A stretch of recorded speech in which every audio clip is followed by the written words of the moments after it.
Hello and welcome to the Home Screen Podcast. This is episode 13. With me today again is Charlotte. Hello there. Hello. I don't know why I said it like that. Nice of you to join again. Today on this episode we're going to be discussing the new Alien film, Alien Romulus by Fede Alvarez. Just like with all the other episodes, we'll cover the synopsis, then we'll do a spoiler-free section for the first few minutes, then we'll dive into full spoilers. So if you haven't seen the film, feel free to listen along, or we probably advise you listen to the whole of this once you've watched the film. So the synopsis, this takes place around 20 years after the events of Alien, around 37 years before Aliens. The story follows a gang of young space colonizers trying to escape their lives on the mining planet and working under the rule of Weyland-Yutani. They plan to raid a derelict space station. The aim of this is essentially to steal cryopods. They want to do this so they can travel to Rain's home planet of Yvaga. Rain, I guess, is the main protagonist, played by Kaylee Spaney, accompanied by her android friend / brother, Andy. As you can imagine, it doesn't exactly go smoothly on board the station when they discover aliens. So that's kind of the synopsis. So spoiler-free, what did you think of Alien Romulus? I mean, like every other film that you've spoken to me about, I thought it was great. Glad to hear. Very easy, please. I am. But yeah, I really enjoyed the story. I thought the story was really good. And a lot of the acting was good as well. Like the whole, the effects and stuff. Yeah, because it's interesting hearing your perspective, because you haven't seen the rest of the Alien films, or I guess you have, but they've kind of been in the background or like parts of them. Yeah, I basically haven't seen the Alien films, so. So as a first-time experience, how did this work for you as a horror film? Was it more of a thriller, more of an action, more of a horror? Or was it kind of like a mixed bag? How did you find it genre-wise? I thought it was like a horror thriller sort of, because it had jump scares in it, but it was quite creepy. But I thought the aliens were kind of cute as well. You said that, you said baby aliens. I mean, not to spoil it now, but yeah, when you said some of it were cute, I was like, was it? You sure? Yeah, I really enjoyed it. So I've seen Alien, Aliens and Prometheus. So I haven't seen Alien 3, I think it's Alien Resurrection, and I haven't seen Alien Covenant. I really liked it. I think it worked really well. I don't think it's a perfect film. I really wanted to like this probably more than I did. Yeah, I know what you mean. I went into this really hoping it would be one of my favourite films of the year, and I felt slightly let down by some things we'll talk about in the spoiler section. Mm-hmm. I guess the sentiment I've seen online for it, and I guess how I feel, and like we've discussed, it kind of does feel a bit like an Alien's greatest hits for people that have seen it. There's references and callbacks and lines and moments that I guess had a lot of impact in the original films that feel like it's almost just like a greatest hits, this is a crowd-pleasing, almost like an Alien movie checklist. We have to have a chest burster, we have to have a face hugger alien, we have to have Xenomorphs. So it did feel a little bit like it pandered in that regard.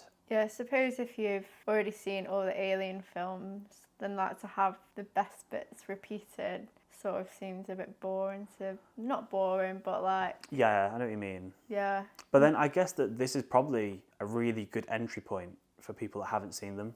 Yeah. For you.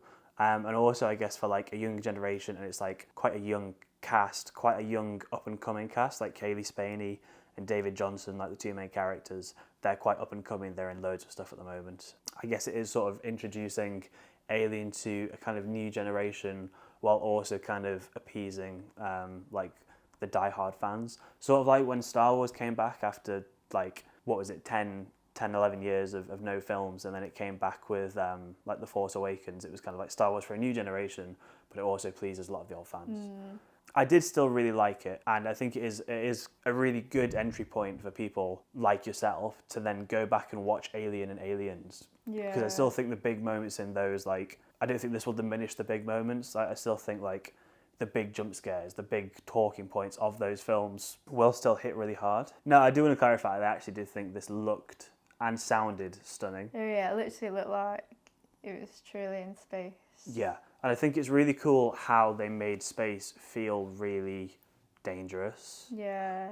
You were very aware that they were on a space station surrounded by the looming threat of it's going to crash into an asteroid belt. There's things that are happening. It was everything was proper out in the open, not a planet nearby and stuff. Yeah. I like how it was really practically done as well. I followed quite a lot of like behind the scenes and the trailers of this, of how the majority of all this was they constructed real sets for this. There wasn't a lot of like green screening. Obviously there was special effects and things, but a lot of it was real sets. A lot of the aliens were like animatronics and remotely controlled, which is so much better than just like CGI alternatives. Oh yeah, like makes it feel more authentic when it's actually been made. Yeah. Obviously, CGI is very impressive, but I think when films go back and like do it sort of old school way, it just feels authentic. I think authentic is really like one of the key things that you can pin to this film is like the director really, you can tell that he loves this franchise, and I'm pretty sure that he had like blessing from Ridley Scott, who was the guy who did the original ones, to make this. He basically was like, yeah, go for it. You can tell he's a fan of the franchise, but not also the movies. He's like, you can tell he's a real big fan of the games. In particular, Alien Isolation. He said that was a big inspiration, and like the save points and how the doors work, and it feels almost like quite video gamey in areas of going area to area, being like, oh, we don't have the right clearance to open this door, we have to go and get this MacGuffin to open this. And I mean, we'll talk about more in the spoiler section, but there was some very gamified sections, and even references to like aliens, space marines and things. And yeah, so you can tell that I think it was a love letter from the director. And I think it's a harmless film. I don't think it's like actively bad. There's a few questionable decisions in the story that we can touch on in a bit, but I think that it's just a really all-round solid film. I would say that it starts off really strong. It feels like it kind of meanders and loses its way a bit throughout the middle. It gets a little bit wishy-washy, but then I think the ending was pretty strong. Yeah, I thought that ending was one of the strongest endings of any horror film. That's I'd good. say, in my opinion. As a horror film, what did you think of like the deaths and the gore and stuff? Because obviously this is a 15, all the others are 18s. Do you think it kind of like held back, or do you think it was like scary and like it kind of like... No, I thought it was scary. I didn't think it got held back or anything. It was quite gruesome. It was. You could tell there was a few bits where it probably just teaching on being an 18. If they held onto a shot for like another half second, it would have been a bit over the line into the goriness of an 18. I think the sound effects and the sound design was really well done, like the sound of space, the sound of the station, even like the lights turning on, the buttons in the corridors, the alien sound design of like the clicking and the humming and the whirring was just really, really cool. Yeah, and then going back to like how it was only 15 and not an 18, it just shows that like they weren't relying on just throwing loads of like gore and like really horrific moments in it to make it seem like wow moments to the audience. Like they actually thought about you know, the scary points in it. Yeah, I don't know whether that was a directorial choice or the studios that decided to make it a 15 rather than 18, because I haven't seen the other films, but from what I've seen of like he did like the Evil Dead reboot and Don't Breathe, and they're pretty gory. I'm pretty sure they're 18, so they could have really lent into it if they wanted to. I guess they just made the decision not to. So I guess that's the spoiler-free section out the way. So I guess diving into spoilers, one of the things that's a bit more controversial, and some people saw this and it immediately turned them off the film. They were literally like, this is ridiculous, was the inclusion of the CGI android, I guess, torso and head of Ian Holm that was in this. Rookie. He played Rook in this film, but in the original... Rookie. He played Ash in the original, and he sadly passed away in 2020. Bringing him back in this and essentially using CGI, they had someone stand in as essentially like the body double and the voice, and then they used like CGI to make it all essentially look like him. This is a weird one. You said you thought it looked quite passable. You said you thought it looked okay. Yeah, because I'd never seen him before, so to me, it did just look like, well, it looked like a human for starters. Like, but because I'd never seen him before, I had nothing to compare it from. I thought this was a bit uncanny valley with some of the animations and stuff, and it does feel weird with an actor that's passed away to have them present in the film. I've seen lots of comparisons being like, is it ethically, morally right to do so? But then from what I've seen, that his family's estate was actually like really up for it, because he was in the original Alien and a few films throughout the 70s, 80s, 90s. He was in Lord of the Rings, and then his family and his family almost feel like he was kind of given like the cold shoulder by Hollywood, and he wasn't quite sure why, like he wasn't in much. But then his health declined throughout the 2010s and then passed away in 2020. So they were actually like quite up for it and said that he actually loved being in Alien. He probably would have been really up for this. So respecting his wishes and like and his family's and his estate's wishes, like it is actually quite nice that he was in this. Yeah. but it does feel weird. It doesn't take away from the fact that it just felt odd, and it really kind of pulled me out of the film. When he came up, I was like, wait, hang on, this is very odd. And it also felt like he wasn't needed, because the first half an hour, 45 minutes are so like original and unique, and they're on this mission, and then Rook shows up, and then he's like, oh, we've now got a bad guy. He's the one telling Andy to do certain things, and he's like the antagonist. He's the one stopping them. I did think it was a bit random and could have been explained more as to why like he was the antagonist in this film. Yeah, because in the original Alien, obviously not to spoil too much because you should watch it at some point, but obviously with him being an android, his main goal is to protect the interest of the company, which is Weyland-Yutani. And so essentially the crew is expendable as long as the alien makes it out, like the specimen of the alien survives. It just felt a bit odd, and I think that was where the film kind of lost its footing and stumbled a bit in that middle area. It didn't become a bad film, I don't think, and I don't think that ruined it. It just really took me out of it a little bit. Yeah. Let's talk about the ending.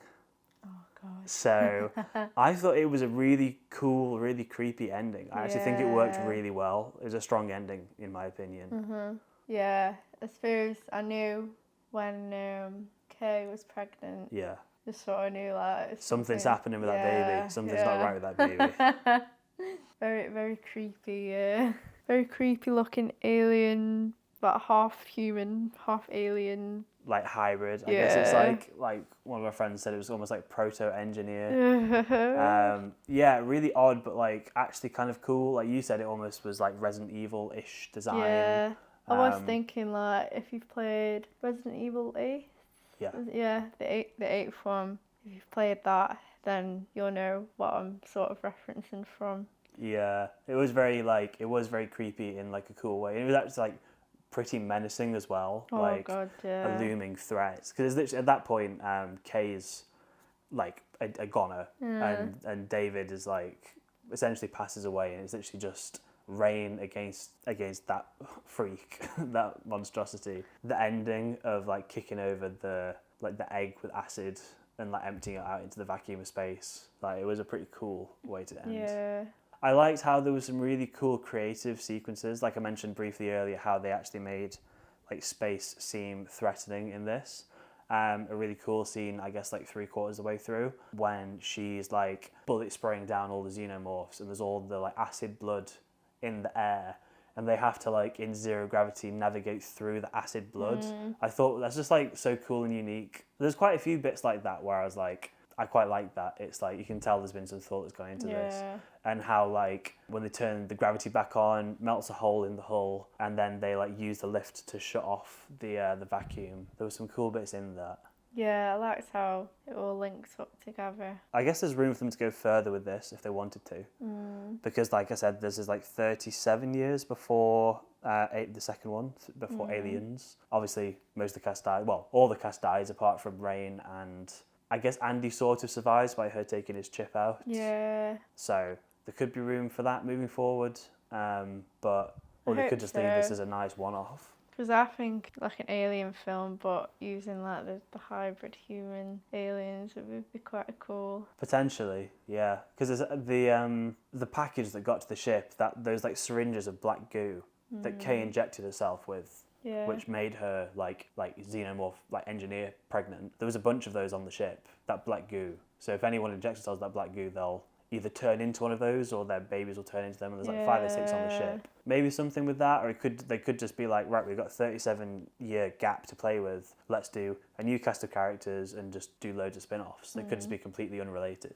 A film that I watched recently was the film Prey. I think I mentioned to you. It was like the newer version of Predator that came out a few years ago. And the director of Alien Romulus, Fede Alvarez, has said that he'd actually really liked doing a modern Alien versus Predator film with the director of Prey.